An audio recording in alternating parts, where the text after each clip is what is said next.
Olá, família Santa Teresa, paz e bênçãos para todos vocês. Hoje, quinta-feira, dia 4 de março de 2021, é dia da nossa Lectio Divina semanal. Hoje é dia, então, de nos aprofundarmos um pouco mais na leitura durante a Santa Palavra de Deus, pedindo a Deus, de fato, que a sua Santa Palavra ilumine os nossos passos, conduza, converta as nossas vidas, seja fonte de muitas bênçãos e graças para todos nós. Vamos então, como de costume, iniciar a nossa leitura orante da Bíblia, invocando o Espírito Santo. Em nome do Pai, do Filho e do Espírito Santo. Amém. Vinde, Espírito Santo, enchei os corações dos vossos fiéis e acendei neles o fogo do vosso amor. Enviai o vosso Espírito e tudo será criado e renovareis a face da terra. Oremos. Deus, que instruístes os corações dos vossos fiéis com a luz do Espírito Santo, fazei que apreciemos retamente todas as coisas, segundo o mesmo Espírito, e assim gozemos sempre de sua santa consolação. Por Cristo nosso Senhor. Amém. Para a nossa Lectio Divina de hoje, o texto selecionado é tirado do livro do profeta Isaías, capítulo 58, versículos de 1 a 9, a primeira parte, ou 1, 9a. De novo, Isaías, capítulo 58, versículo de 1 a 9a, ou seja, a primeira parte do versículo 9. Este trecho da Sagrada Escritura, ele foi amado, ou seja, ele serviu como primeira leitura na missa do último dia 19 de fevereiro, a sexta-feira depois das cinzas.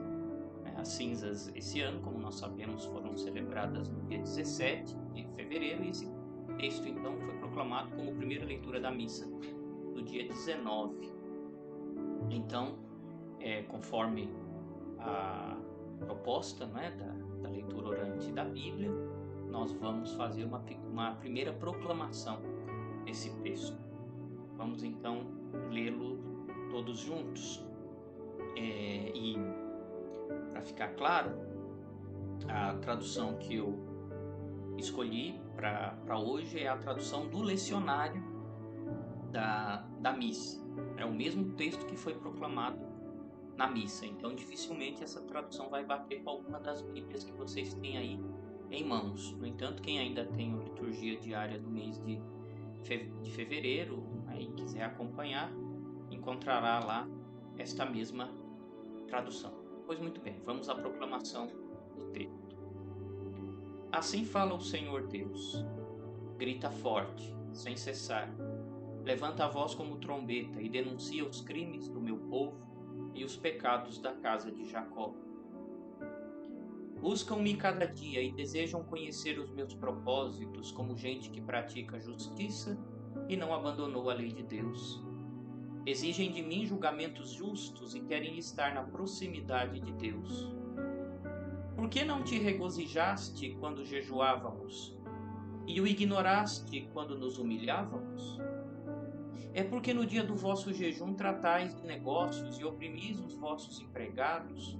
É porque ao mesmo tempo que jejuais, fazeis litígios e brigas e agressões impiedosas. Não façais jejum com este espírito, se quereis que o vosso pedido seja ouvido no céu. Acaso é esse o jejum que eu aprecio? O dia que uma pessoa se mortifica? Trata-se talvez de curvar a cabeça como junco e de deitar-se em saco e sobre cinza? Acaso chamas a isso jejum, dia agradável ao Senhor? Acaso o jejum que prefiro não é outro? Quebrar as cadeias injustas, desligar as amarras do jugo, tornar livres os que estão detidos, enfim, romper todo tipo de sujeição? Não é repartir o pão com o faminto, acolher em casa os pobres e peregrinos? Quando encontrares um nu, cobre-o, e não desprezes a tua carne. Então brilhará a tua luz como a aurora, e tua saúde há de recuperar-se mais depressa. À tua frente caminhará a tua justiça, e a glória do Senhor te seguirá. Então invocarás o Senhor e ele te atenderá. Pedirás socorro e ele dirá: Eis-me aqui. Mais uma leitura. Agora eu vou tentar, tornar o texto mais acessível, com algumas modificações feitas de acordo com o meu critério, claro, sem alterar em nada o sentido do texto, apenas tornar o texto um pouco mais acessível. Assim fala o Senhor Deus: grite forte, sem cessar. Levante a voz como uma trombeta e denuncie os crimes do meu povo, denuncie os pecados da casa de Jacó.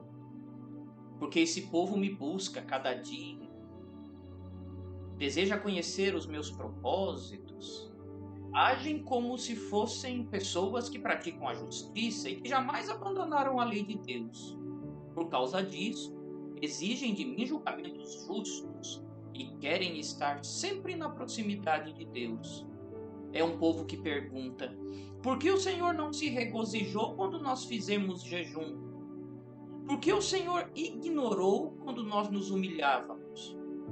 E eu respondo: é porque no dia que vocês fazem jejum, ficam tratando de negócios, oprimem os trabalhadores.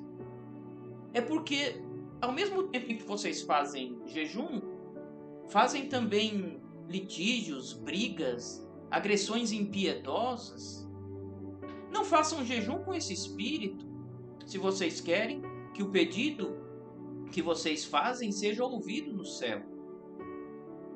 Acaso é esse o jejum que eu aprecio? O dia em que uma pessoa fica se mortificando simplesmente?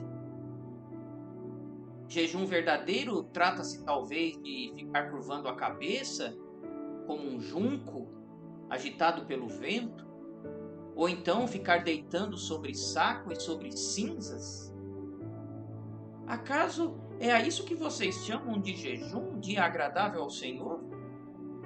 Por um acaso, o jejum que eu prefiro não é outro: quebrar as cadeias injustas, desligar as amarras do jugo, tornar livres os que estão presos, enfim, romper todo tipo de escravidão? Não é repartir o pão com quem tem fome, acolher em casa os pobres e os peregrinos? Quando você encontrar uma pessoa sem roupa, vista-a e não despreze a nudez de sua carne. Aí sim, brilhará a sua luz como a aurora diante de mim. Sua saúde há de recuperar-se mais depressa. À sua frente caminhará a justiça que você praticou, de modo que assim a glória do Senhor há de te seguir. Então, você invocará o Senhor e ele te atenderá. Quando você pedir socorro, o Senhor dirá: eu estou aqui. Então este é o texto, e a primeira parte da Lexio Divina é sempre a leitura que nós acabamos de fazer. No entanto, para entendermos o texto, é preciso entendermos também o contexto, as condições, principalmente históricas, que motivaram a confecção, a redação, melhor dizendo, desse texto. Eu não sei se todos vocês sabem, mas o livro do profeta Isaías não foi escrito por uma pessoa apenas. Os estudiosos da Bíblia hoje em dia, de um modo geral, são unânimes em identificar pelo menos 3 ou 4 autores. Então, o livro do profeta Isaías está dividido em primeiro Isaías, em segundo Isaías, em terceiro Isaías, e alguns até mesmo identificam um quarto Isaías. Em algumas bíblias católicas, talvez até aí na sua Bíblia, se você folhear as páginas, você vai encontrar essa divisão, essa subdivisão dentro do próprio livro do texto. Você vai encontrar segundo Isaías, terceiro Isaías. Pois muito bem, esse trecho, né, do livro do profeta Isaías que nós selecionamos para a Lexio Divina de hoje faz parte do chamado terceiro Isaías ou trito Isaías. O que nós podemos dizer a respeito desse terceiro Isaías? Né? Só para deixar claro, né, a parte do terceiro Isaías está entre os capítulos 55 e 66 do livro do profeta Isaías. Conforme teoria geralmente aceita, esta parte, né, entre os capítulos 55 e 66, é obra de um ou vários profetas da época do pós-exílio. Muitos de nós certamente sabem também que depois da divisão do reino de Israel, isso aconteceu lá por volta do ano 930 a.C., o último rei de Israel unificado foi Roboão, filho de Salomão. Depois da morte de seu pai, Roboão não conseguiu manter principalmente as tribos do norte unidas, né, ao chamado reino de Judá, e por causa disso, então, as tribos do norte se separaram, formando então o reino do norte, e com capital na Samaria, e o reino do sul manteve a capital em Jerusalém. Isso aconteceu ali por volta do ano 930. Por volta do ano 722, né, mas primeiro 930 e 722, por que isso, Frei? Porque nós estamos tratando de um período antes de Cristo. Antes de Cristo, os anos são contados então de maneira decrescente, né, até o ano zero, né, que é o ano do nascimento de Cristo, e depois de Cristo aí sim os anos são contados em numerais crescentes. Antes de Cristo, numeração é decrescente. Então, no ano 722, o reino do norte cai, a capital Samaria cai para os exércitos assírios. Então acontece o exílio do reino do norte na Síria, mais especificamente na cidade de Nínive. Depois, em 587, acontece a queda de Jerusalém, ou o reino do sul.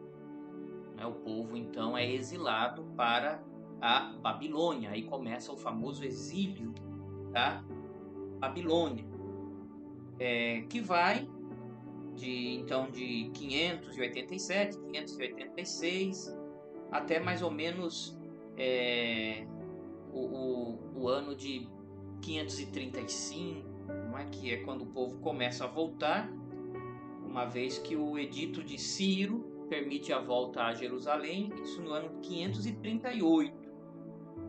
As muralhas da cidade de Jerusalém são reconstruídas entre os anos 445 e 443, ou seja, é o povo voltando do exílio na Babilônia, reconstruindo a cidade santa, reconstruindo não apenas o reino de Judá e todo Israel, não é? Materialmente, mas reconstruindo-o também nos seus aspectos imateriais, não é? A cultura, a religiosidade, as tradições. Então é nesse contexto, né, de reconstrução de Israel depois do exílio que o terceiro Isaías escreve esse texto que foi escolhido para a Lexio Divina de hoje. Então vocês percebem desde já que é um contexto que, muito embora seja um contexto de reconstrução, existem algumas realidades que não são lá muito bonitas, que infelizmente não estão sendo reconstruídas. Parece que a preocupação com a reconstrução é mais material do que espiritual, mas isso é assunto para nossa meditação. Por enquanto nós ainda estamos levantando o contexto. Então, como eu ia dizendo, esse terceiro Isaías, né, então produziu a parte, né, do livro do profeta Isaías que está entre os capítulos 55 e 66, isso logo após a volta do exílio na Babilônia. Várias razões indicam que esses capítulos são distintos, né, dos outros trechos do livro do profeta Isaías. O tema central não é mais a libertação, né, porque os outros temas encontrados, né, no primeiro Isaías, principalmente ali nos capítulos 40 a 55, é a libertação, porque o povo ainda está no exílio, né, então o tema não é mais esse. E em muitas passagens se considera que o povo já está de volta no território palestino, já voltou do exílio. E infelizmente a injustiça social teve tempo para se fazer sentir. Nas partes escritas pelo primeiro Isaías, a atenção do profeta se fixa no futuro, a queda da Babilônia e a libertação.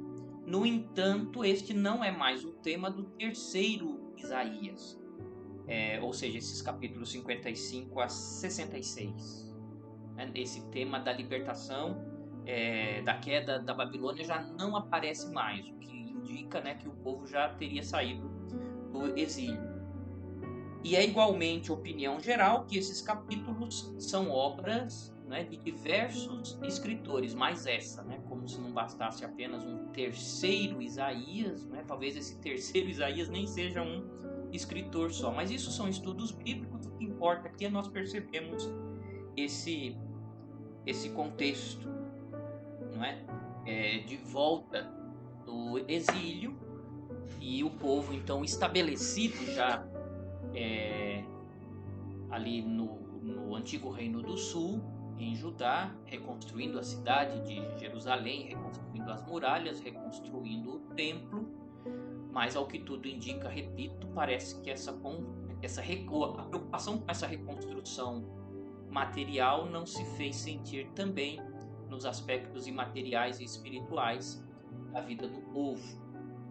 Vamos então tentar perceber isso agora fazendo uma meditação sobre os versículos do texto como um todo. Para esta meditação, eu resolvi dividir o texto em 4 partes. A primeira parte engloba os versículos 1, 2 e 3. Nestes 3 primeiros versículos, nós encontramos uma exposição da hipocrisia religiosa. É o próprio Deus quem está falando. Aliás, o texto todo é a voz de Deus na boca do profeta. Por isso que o texto começa com uma ordem, né? Grita forte, sem cessar. Levanta a voz como trombeta e denuncia os crimes do meu povo e os pecados da casa de Jacó. Deus dá esta ordem ao profeta.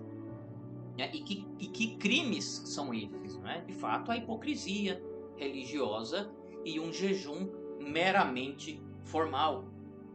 Esta hipocrisia, né, de um povo, né, que afirma buscar a Deus, que por causa da realização de um ritualismo, né, meramente formal, é só na forma, acham que estão próximos de Deus e não percebem os frutos desta pretensa prática religiosa. Então o povo protesta contra Deus, não é? Ali no versículo 3. Por que o Senhor não se regozijou quando nós fazíamos jejum? Parece que o Senhor ignorou quando nos humilhávamos. Ou seja, o povo percebe as consequências prejudiciais de uma religiosidade que não é verdadeira. É claro que o povo não sabe disso, mas é como se o povo dissesse a Deus: nós estamos cumprindo a nossa parte, mas o Senhor não está cumprindo a sua. Esse é o protesto do povo feito contra Deus. Nós estamos fazendo tudo direitinho, as celebrações, a liturgia, estamos reconstruindo o templo, estamos celebrando as festas religiosas, mas parece que não está acontecendo nada. Faz lembrar aquele ditado que diz, né? Parece que quanto mais a gente reza, mais desgraças aparecem. Qualquer semelhança com os tempos nos quais nós estamos vivendo não é mera coincidência. A prática da religiosidade formal, da mera religiosidade formal, que está desprovida de um verdadeiro espírito, de consciência, de verdade e principalmente, né, de comprometimento com o fim da injustiça, só essa prática formal não atrai as bênçãos de Deus, até porque Deus não é hipócrita e Deus não assina embaixo da injustiça. Deus seria injusto se atendesse a prece de um malfeitor só porque ele reza direitinho segundo a cartilha, só porque ele faz tudo direitinho.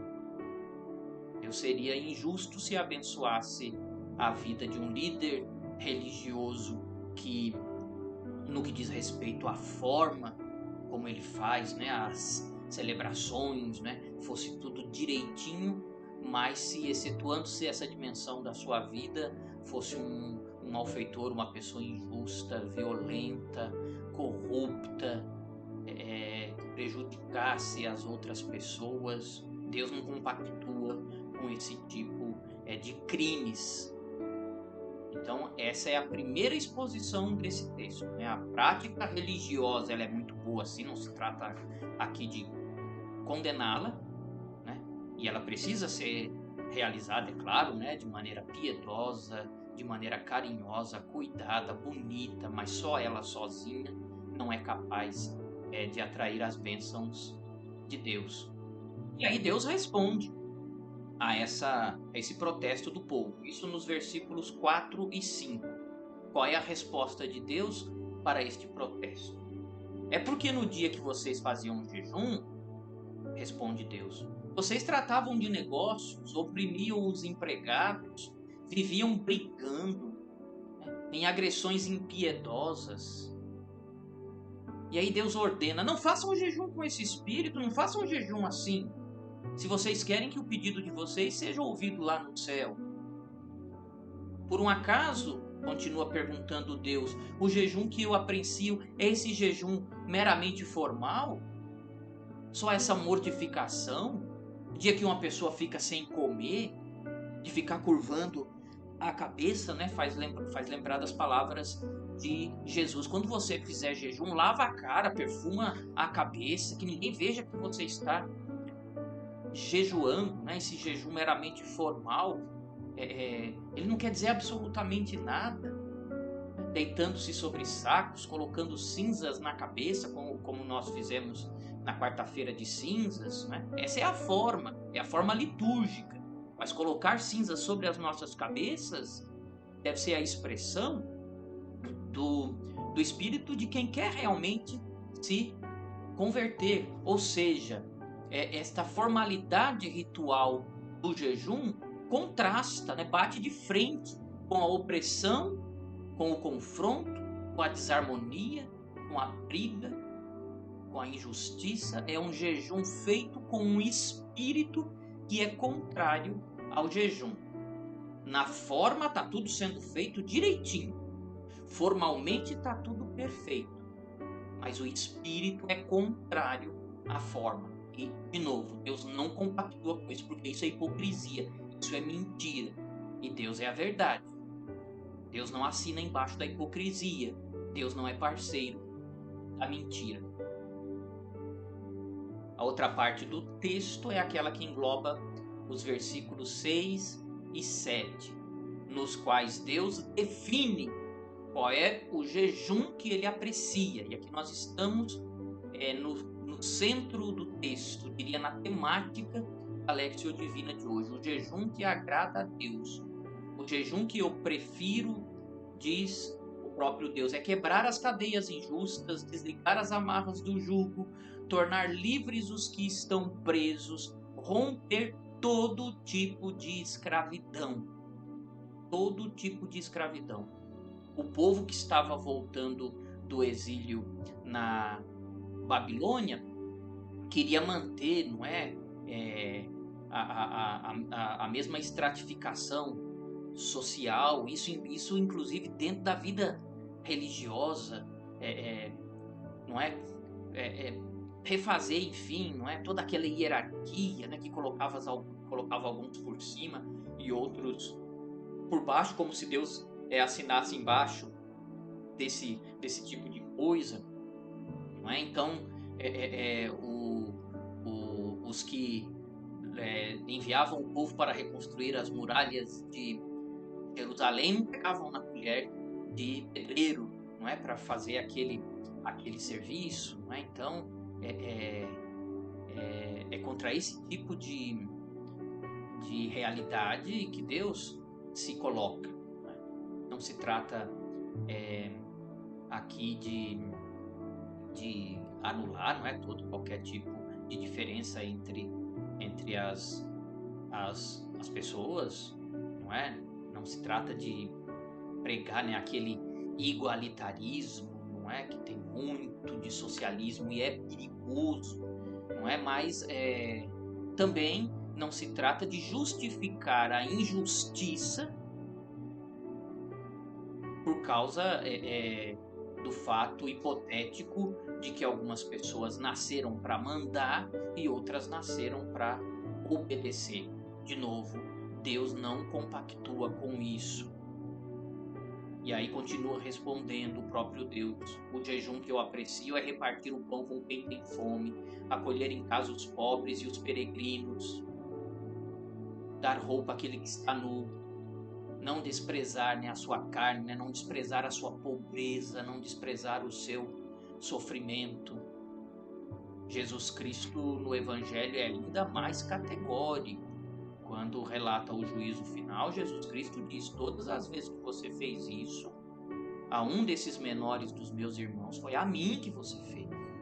Jesus se identifica com estas pessoas, né, que são vítimas da injustiça, da opressão, da escravidão que existia, né, no tempo do terceiro Isaías, né, na volta do exílio, e que existe, infelizmente, ainda hoje. Existia na época de Jesus e existe ainda hoje. A Quaresma é um tempo privilegiado para que possamos nos perguntar se nós não estamos sendo os opressores, aqueles que escravizam, né, aqueles que prejudicam os outros, né? Isso nos mais diferentes sentidos.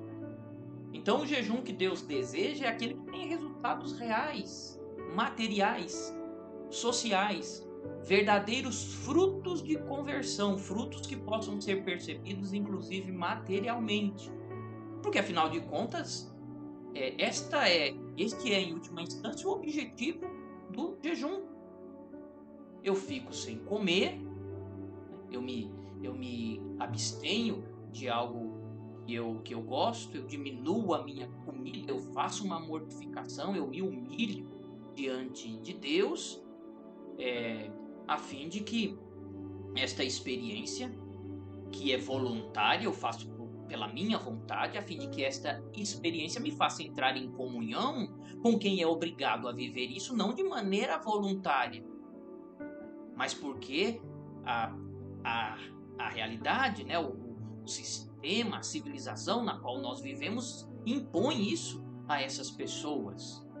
Tem gente que não faz jejum só na Quaresma não, mas todos os dias do ano. Vive a realidade da fome. Não come porque não quer.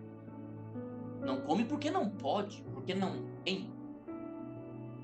Então, o meu jejum deve me colocar em comunhão com estas pessoas. Do contrário, não é jejum, é dieta. Ficar sem comer apenas para dizer hoje eu não almocei, Deus seja louvado. E Deus vai perguntar, mas para quê? Você não fez jejum, você fez dieta. Uma dieta é a mesma coisa.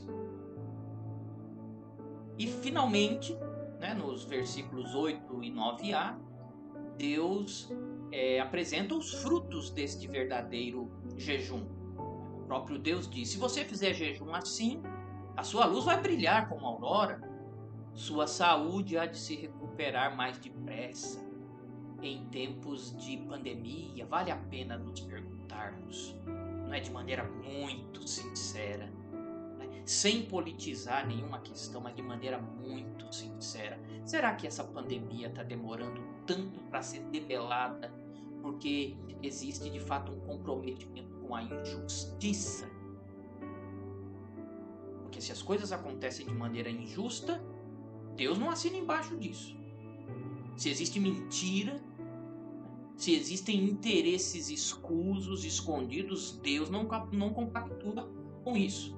Pelo contrário, onde há verdadeiro jejum, onde há verdade, onde há justiça, diz o Senhor: a tua luz brilhará como a aurora, a tua saúde há de recuperar-se mais depressa, tua justiça caminhará à tua frente, e a glória do Senhor virá atrás de ti. Há o que pensar, sem dúvida nenhuma. É um texto, é um versículo que nos questiona profundamente, principalmente neste tempo no qual nós estamos vivendo. Se você jejuar assim, diz o Senhor no versículo 9, você invocará o Senhor e Ele te atenderá. Você vai pedir socorro e Ele dirá: eis-me aqui. Ou seja, Deus se compromete em honrar a sua parte, e aqui, né, entre aspas, porque Deus não é obrigado a nada, né? Mas Deus se compromete a honrar a sua parte quando o verdadeiro jejum for realizado. Esta abertura sincera à graça de Deus que nos santifica, e esta santidade se expressa em obras concretas, a abertura à graça santificante com obras concretas, é isso que atrai invariavelmente a ação de Deus para a nossa vida. Quando somos verdadeiros em nossas intenções, em nossos propósitos, em nossas ações, quando vivemos de fato a vida verdadeira da graça, a graça de Deus atua na nossa vida de maneira cada vez maior e melhor em todos os aspectos da nossa existência. Mas o contrário também é verdade, como nós ouvimos em toda esta denúncia do profeta Isaías. Em resumo, não adianta reclamar da ação de Deus se nós não vivemos verdadeiramente segundo os preceitos de Deus. Por outro lado, podemos esperar sim a ação de Deus, o socorro de Deus, quando nos comprometemos a viver verdadeiramente segundo a lei do amor, segundo a lei da justiça. Então, esta é a mensagem do texto que nos é proposto para a Lectio Divina de hoje.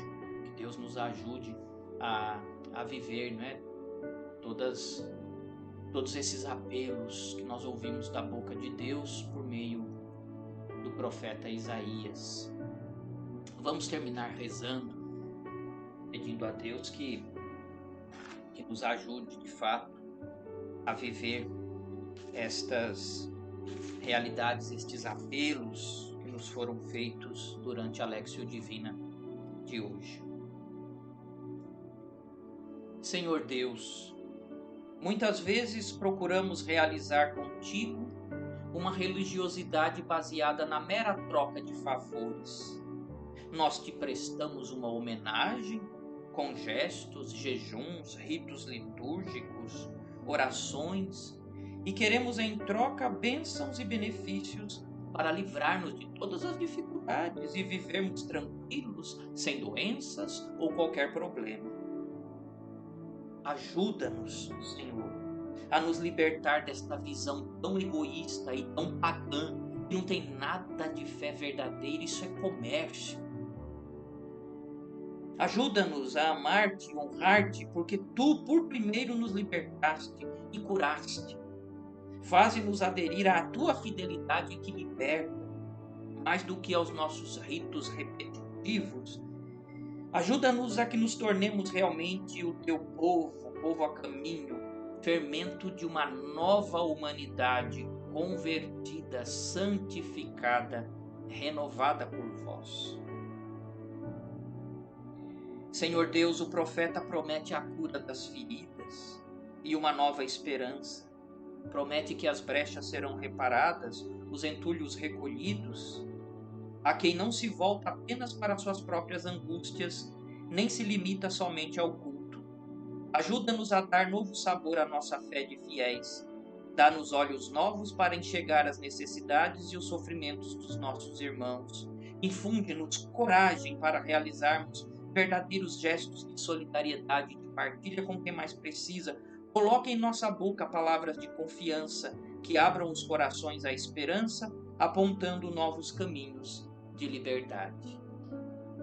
Eu não sei se vocês estão ouvindo, mas o sino está tocando, né? O sino das 6 horas.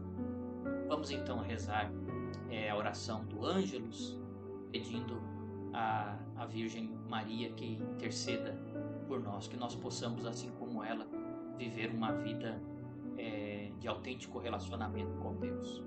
O anjo do Senhor anunciou a Maria e ela concebeu do Espírito Santo. Eis aqui a serva do Senhor, faça-se em mim segundo a vossa palavra. E o Verbo de Deus se fez carne e habitou entre nós. Ave Maria, cheia de graça, o Senhor é convosco, bendita sois vós entre as mulheres, e bendito é o fruto do vosso ventre, Jesus. Santa Maria, Mãe de Deus, rogai por nós, os pecadores, agora e na hora de nossa morte. Amém. Rogai por nós, Santa Mãe de Deus, para que sejamos dignos das promessas de Cristo. Amém. Oremos. Infundi, Senhor, em nossas almas a vossa graça, a fim de que nós, que conhecemos pela anunciação do anjo a encarnação do vosso Filho bem-amado, cheguemos um dia, pelos méritos de sua paixão e morte na cruz, às alegrias da ressurreição. Ele que é Deus convosco, Pai, vive e reina na unidade do Espírito Santo. Amém. O Senhor esteja convosco, Ele está no meio de nós. Abençoe-vos, Deus Todo-Poderoso, Pai, Filho e Espírito Santo. Amém. Muito obrigado por partilhar comigo destes momentos de leitura orante da Bíblia. Que a palavra de Deus continue a iluminar os seus passos, continue a ser luz para os seus caminhos. Assim seja. Com Deus e até a próxima.